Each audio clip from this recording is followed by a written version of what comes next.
Hi everyone, I hope you're all doing very well. We have Kali today. My name is Bright Ishayas, and I am so happy to have the opportunity to introduce Kali. She's one of another amazing teacher of the Bright Path Ishayas, and I just want to get to know her a little bit more, how she discovered Ascension. So welcome, Kali. How are you doing? Oh, amazing. Yeah, thank you, Lilavati. Thank you for creating this space to talk and share as well. It's such a beautiful opportunity to kind of share what I'm passionate about. So thank you so much. Oh, amazing. So, what are you passionate about? Oh, too many things.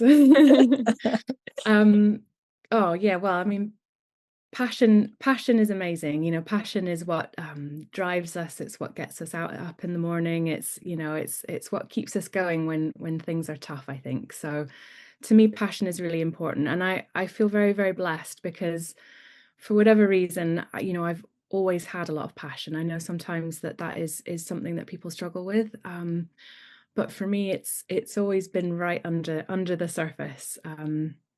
It's what's kind of got me to where I am now, and I know that it will keep me exploring and adventuring wherever I end up. So yeah, passionate is important. And yeah, for me, there's so many things.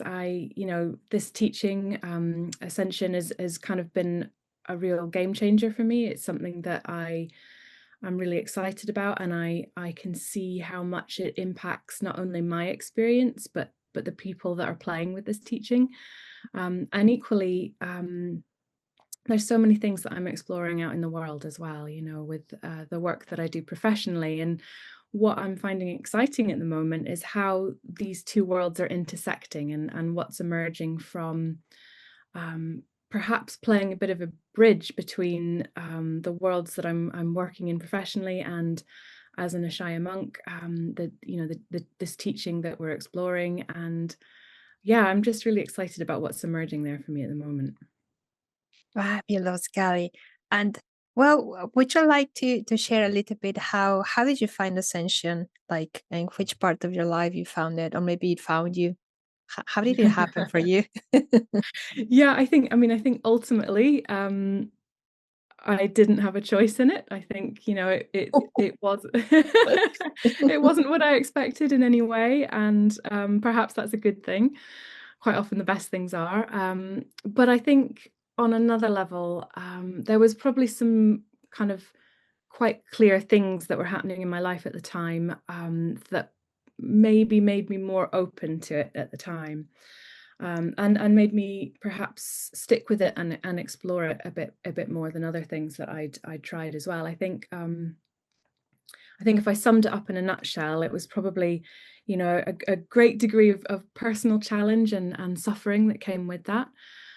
It was, a lot of the professional work that I do is kind of very much at that kind of forefront of some of the biggest challenges that we're facing globally as well, whether that's environmental or social issues.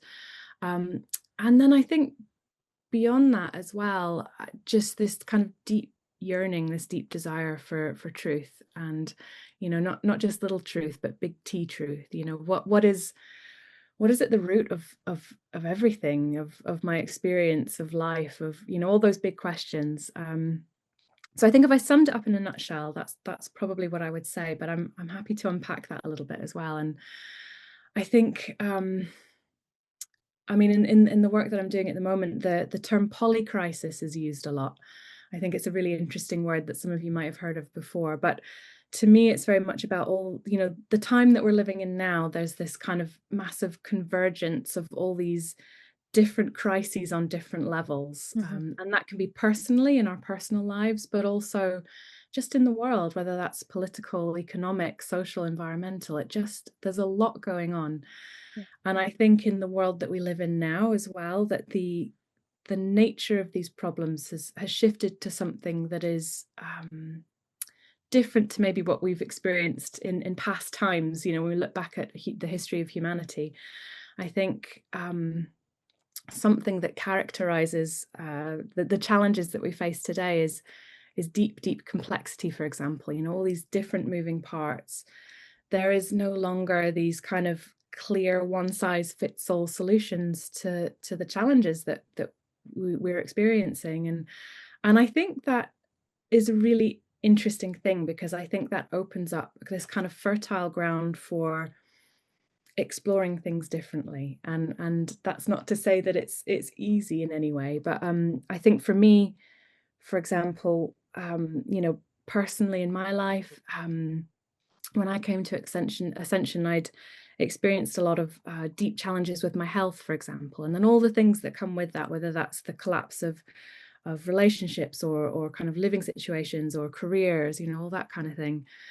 And life brings us challenges. My life still has plenty of challenges, and sometimes those challenges are so deep and kind of rock us so to the core of what we are as humans. And then we're also, as parallel to that, witnessing, so much things happening in the world at the moment. And I think when you combine all of that and, the digital age that we live in, with this kind of sense of overwhelm and overstimulation, perhaps, what do we do with that? How do we find ways to sit with the deep complexity of that and the deep uncertainty of everything that we're facing at the moment?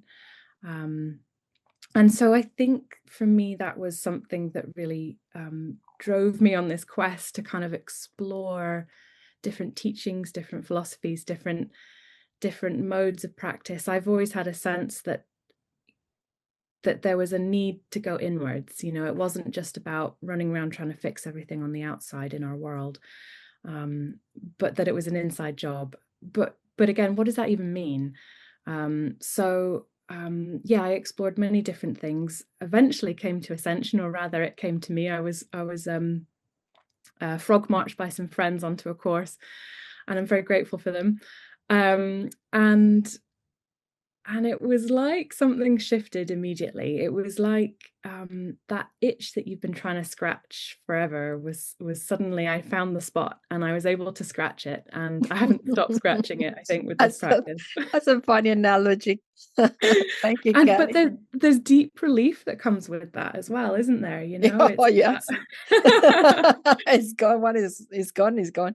Absolutely, yeah. And it was that sense that that thing that you've been searching for all this time was found, and that perplexed me. I was like, what, this is weird. I wasn't expecting this, but here I still am, and I think at that time and continually, I was looking for a tool that actually worked. I tried many different things, and it was a very clear, structured practice, with guidance and support and all the things that I knew that I needed, that just made sense. And from a very practical perspective, was very simple and easy and actually pretty effortless. And that's was kind of revolutionary, I think. And again, what a contrast to dealing with all this complexity that I was talking to you about. What if there are profoundly simple, elegant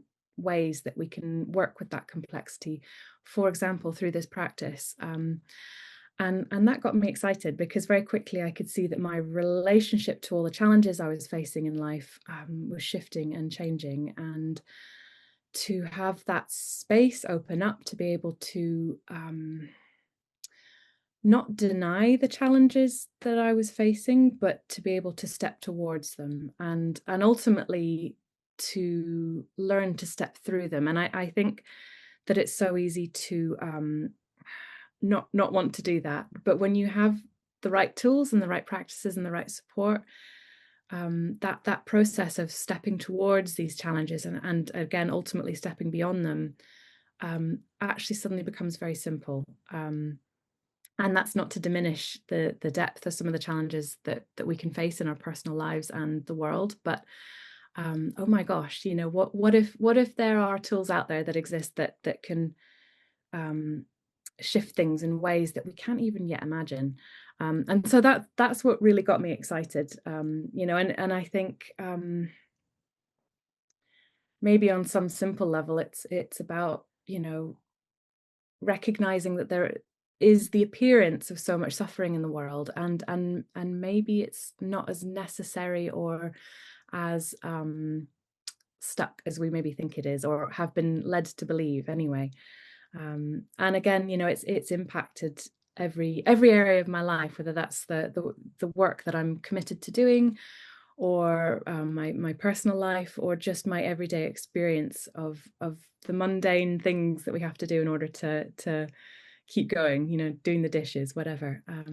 So yeah, I hope that makes sense. It's quite an ample answer. It's amazing, Kali, the way you express yourself and your experience is really, it's really amazing, and boom, really boom, amazing. Um, but in terms of your daily life, what kind of shifts have you been able to identify, and what have you been done different? What have you noticed you've done different that before you weren't doing? Mm. What popped in my head when you were asking that question was that old saying that I'm sure many people have heard before. It's something along the lines of you know, before enlightenment, chop wood, carry water. After enlightenment, chop wood and carry water. Um, you know, on some level, nothing changes, um, and I lead a very, you know, normal life.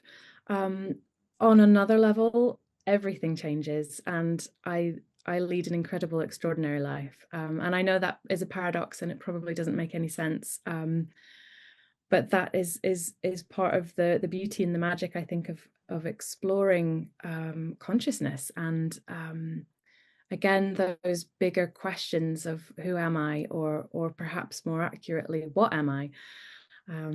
What are we? And it would be hard to find anywhere in my life now that this practice hasn't touched in some way, or shifted my relationship to. I think in many ways it's almost maybe it's a relational teaching. I don't know. It's not about changing or fixing individual components in our life, but shifting our relationship to things, and that is where the magic is, actually. And it's, again, you know, my background in sort of my professional work in systems thinking and complexity science and all that kind of thing, it's like when you start to understand these bigger pictures and these bigger systems, and the kind of deep, incredible complexity of even just the ecosystems that we're living in, for example, you realize that, you know, you change one thing in the right place and the whole system will change, you know. And I feel like this teaching has been a really interesting gateway into that, and again, through some of the work that I've been doing, you know, speaking to people who are, again, at the forefront of this kind of exploration into systems change and transformation within our sort of planetary crisis, if that's what you want to call it. You know, they're all coming to the same conclusion as well, you know, that it is about, ultimately, it's about consciousness. It's about unity awareness, or whatever you want to call it, but this lived experience of understanding that we are all one. And I don't mean that from a conceptual perspective. I mean that from a kind of really deeply grounded, embodied experience, and that is actually not something that is as abstract or intangible as we've perhaps been led to believe as well. You know, when we find the right tools and the right support, then things can shift very quickly. And I have a sense, you know, I you know, people sometimes ask, again, in a more kind of work setting, they're kind of like, you know, what how do we deal with this mess? And I keep coming back to the same thing. It's like, if every single person on this planet could shift their awareness overnight, and understand that we are all one, we're all interconnected, we are all part of the same beautiful, amazing, infinite awareness, then I really believe that everything would shift overnight as well.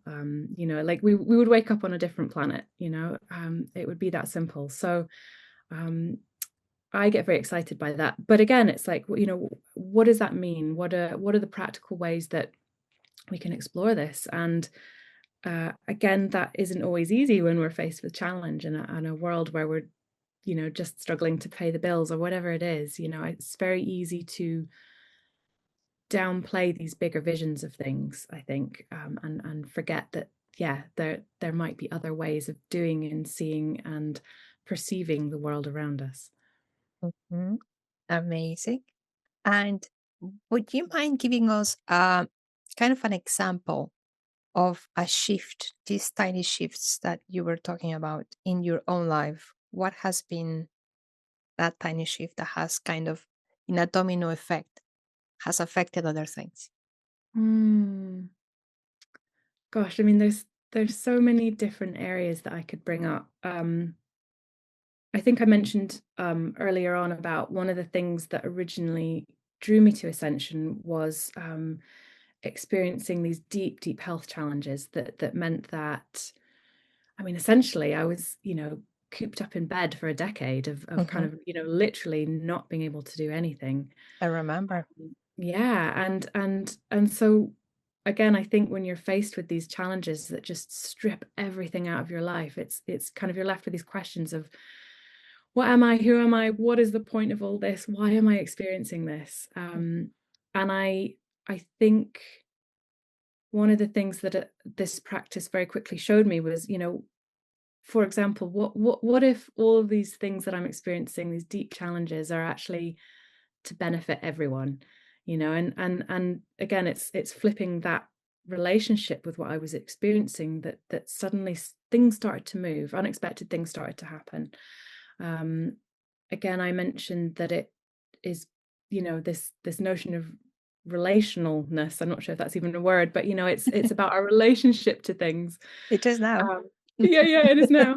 And how it's not so much about changing and fixing and making our experience different, but having the capacity to hold it and meet it and greet it and love it, no matter how painful it may appear in that time. And for me, through doing that, it was this sudden realization of the kind of the absolute depth of peace that actually exists all the time. And it's not dependent on what I'm experiencing in the, kind of everyday outside world, for want of a better term, whether that was, physical pain or the loss, grief, all the things that come with things like that. So that was a deep, profound shift in realizing that there's nothing so big on the outside that my peace and my happiness can actually be taken away from me or destroyed. And that doesn't mean that it isn't, sometimes it can appear to be challenging. And that doesn't, I don't want to belittle those challenges that we face, but what if it is really simple sometimes, actually, always? And having the very practical, simple tools that this practice gives us, to shift that experience. And there's a fearlessness, I think, that comes with knowing that nothing can rupture that peace, and that peace is infinite and perhaps beyond the mortal experience as well. Um, so yeah, it changes everything. I think when you start to experience that on a regular basis, then um, yeah, your experience of life shifts profoundly. I don't even have words for it. It's, yeah. So I don't know if that answers your question, but hopefully there's something in there. Oh, absolutely. It's very ample, your answer. Thank you so much, Kali. But then with all these changes and discovering, I just see there's so much passion coming through you. You mentioned that you became a monk, an Ishaya monk. How did that happen? What does that mean? Yeah, good question. It's not what I expected. I mean, aren't monks people that wear brown robes and brew beer, because that's not me. So definitely not what I expected. But I think I'll probably start off by saying, there's something um, that is profoundly life-changing about making a formal commitment to something that is bigger than you. And I look back now and I think actually that, that moment of choosing for that was perhaps one of the biggest moments of my life, actually. That yeah, there's, to me, the word Ashaya is simply for highest consciousness, you know, and that is, to be an Ashaya monk is to commit your life to that highest consciousness, and that can look a million different ways. There's, you know, it might be brewing beer and wearing brown clothes. I don't know. I might as well. Yeah. The outside manifestation of that is almost irrelevant, but it's that deep inner commitment and following that wherever it takes you. And for me, there's nothing that gives me more joy, actually, in doing that, and it seeps through into everything I do. You know, every action, every thought, everything that I commit my life to is dedicated to that. And you know, it means that it's taken me to some amazing places. You know, I was talking a little bit about my sort of professional world as well, and to me, all of that is dedicated to it's life in service of all life, ultimately. And when I say life, I mean even beyond this notion of, you know, humans and animals and plants and planets and life beyond life as well, consciousness, awareness, whatever you want to call it. Mhm. It's in service of that, and I feel so blessed that I get to live a life doing that, whether it's through directly teaching this teaching, or through, you know, all the sort of regenerative work that I get to do, you know, working in conservation or big social projects. So it's kind of filtered through into everything, and like I said, it's kind of given it a focus and a formalization. And there's nothing, I don't know, there's nothing greater than having a deep meaning and purpose and alignment with that purpose in your life. I think there's just it's like stepping into a slipstream almost, you know, and without that, I'm pretty sure I'd be lost. So I feel very lucky that this has come to me, and again, just not what I expected, and it's not for everyone, you know, it's absolutely not. But for me, it seems to work, so I'll keep going. Amazing. And I see that your name is Kali. Of course, I know that. But what does it mean? Oh yeah. So I mean, many people probably recognize that name from sort of Hindu traditions and mythology, and um, in those traditions, Kali is kind of depicted as this slightly terrifying female goddess with kind of blood and tongue sticking out and severed heads and all sorts. So, you know, she's quite terrifying. Is that you? Hopefully not. I'm sure some people would say otherwise. But to me, it is, you know, there's an outer expression of that, and there's an inner expression of that. And for me, it's, oh, I mean, there's so many places I could go with this, but it is Take us perhaps there, that Kali. take us there, why not? For me, I guess if I was to boil it down, it's about getting to the root of things. You know, what is the truth, the ultimate truth, and having the willingness to do whatever it takes to get there, you know, and to not compromise on that, and to you know, and you know, some people have heard of this term of, you know, like the death of the ego, for example. It's like to not give in to the illusion of mind, or the maya, or you know, the illusion that we live in, and perhaps put more emphasis on to be real than what is actually real. And to me, that is kind of deeply sacred, and a deeply sacred process of perhaps transformation. I think you know, unity consciousness, as we've sort of touched on before, is beyond any processes, and yet there can be this appearance of transformation. And I have a sense that, again, this, to me, the word Ashaya is about being stewards of this transformation in some way, to support this in whatever ways we can. And you know, what does transformation mean? I've always been sort of fascinated by that word. I think on some level, all transformations contain a death and then a rebirth, and you can't go backwards from that, you know. And to me, and on some level, this teaching and this practice has been this continual process of transformation, a bit like a snake shedding its skin, you know. It's those moments where we step through certain thresholds and things are changed forever. We can never go back, and that isn't always easy. I think one of the reasons people fear change is that there is a loss in that. And yet, you know, we have no choice. We have to evolve, we have to grow, we have to push, we have to explore new ground. I think that's part of our roles as humans, surely, is to push the boundaries of that. And you know, I've always admired people who do that, whether it's through, you know, climbing to the highest mountains, or I don't know, the deepest sea dives, and you know, that's awesome. But for me, the ultimate adventure is to go inwards and to explore what that means from an inner perspective. And to me, that name Kali is very much about that, you know. And it's having that capacity to let all of it in as well, you know, the good, the bad, the ugly, all of it, and to step beyond that.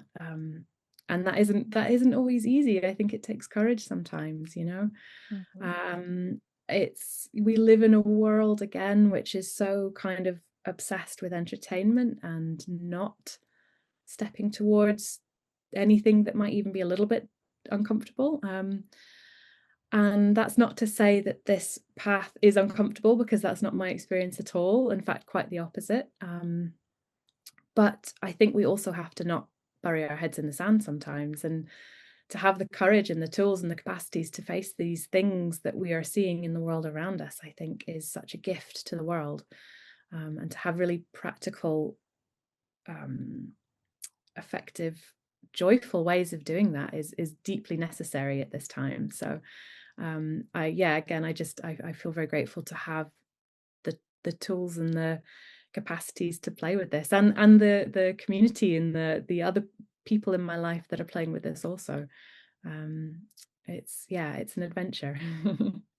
Amazing. Joyfully, playfully, not taking it too seriously, just throwing yourself into the unknown, which Yeah. is something I understand from all your share.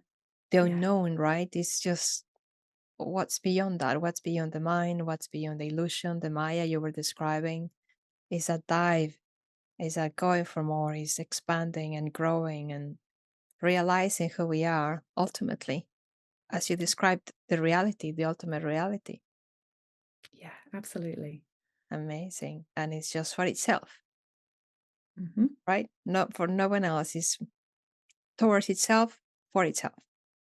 Yeah, it goes beyond this idea of us as individual little creatures running around on a planet as well, doesn't it? You know, Mm. it's so beyond that as well. And that excites me. You know, thank goodness this isn't my responsibility, or you know, I've got some martyrdom role to play in this world, because that's not what it's about either. You know, it's this is such a leveler and a inclusive practice, and I love that.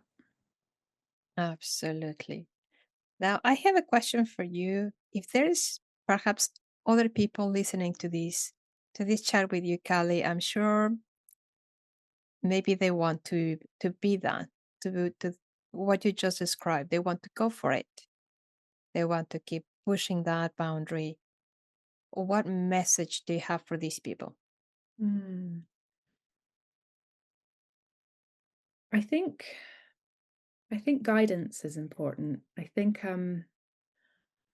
we can't do this on our own. I think we need people who are a few steps ahead of us, at least, to help us along the way. And ironically, I think that's also perhaps deeply unfashionable in the world that we live in now. You know, there's how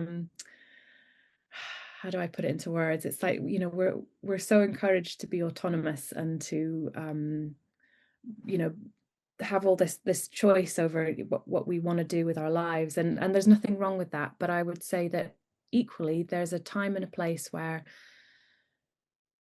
it's potentially necessary to surrender as well, and to really commit to something and to give it a go. You know, you can you can always step away if it doesn't work. But for me, that was a really important point in all of this, was when I made that choice to commit, and to allow it to reveal itself to me, and the mystery of that. And I knew that I needed guidance. I knew that my mind wasn't able to take me where I initially thought it could. And that the experiences that I was having, you know, in some ways, I'm so grateful that they pushed me into knowing that I couldn't do this on my own as well. So, you know, I think, again, to mention the word transformation again, it's not for everyone. It's not necessarily a kind of clear, certain, comfortable process, but to me, there's no other game in town. You know, there's no choice. There's no choice.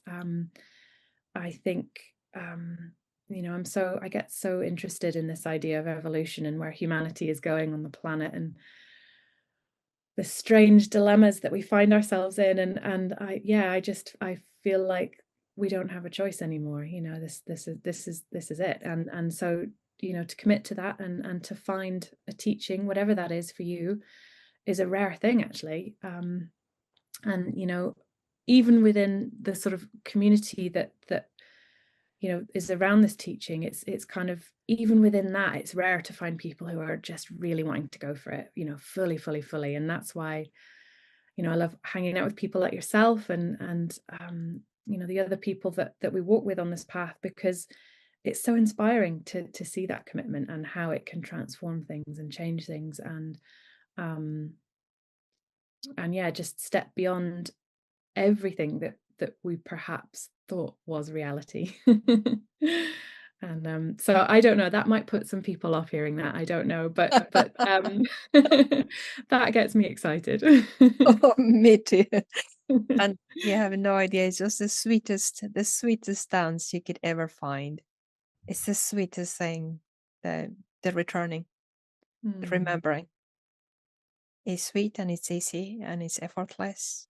And it just requires, as you said at the beginning, a tiny shift. Amazing. Thank you so much, Callie. Thank you so much for this chat with you. It's been amazing getting to know you a bit more. I'm just so grateful. Amazing. Thank you for the opportunity to share. Thank you so much. And well, just for those people that are watching this chat with Callie, I want to mention there is this book, amazing book, which is titled Dear Teacher. It's a book you can find in Amazon in Spanish and English. And what it is a collection of letters, modern day monks writing letters to their teacher. Callie is one of those teachers that you can just see she's got an amazing way of expressing the infinite through her experience, through her nervous system. And those letters are reflected here. Some of them are here on this book. So if you have the opportunity, just go into Amazon, get a copy. It will give you inspiration. It will give you an idea, a glimpse of what's possible once you start your journey, because it's infinite and it's effortless and it's simple and it's joyful. And yeah, don't wait. Just jump in. And I know it's not for everyone, but just have a taste. Well, that's me. Thank you so much, Callie. It's been a pleasure. I send you a big and a hug. Is there anything that you want to tell us before we finish this chat? The only thing that's coming up for me is just, what have you got to lose? You know, like if anything that we've shared sparks anything in you, then keep exploring. You know, keep following those breadcrumbs, see where they lead, and it's the greatest adventure. So yeah. Absolutely. Fantastic. Thank you so much, Callie. And I'll see you in another beautiful chat. Bye bye, everyone.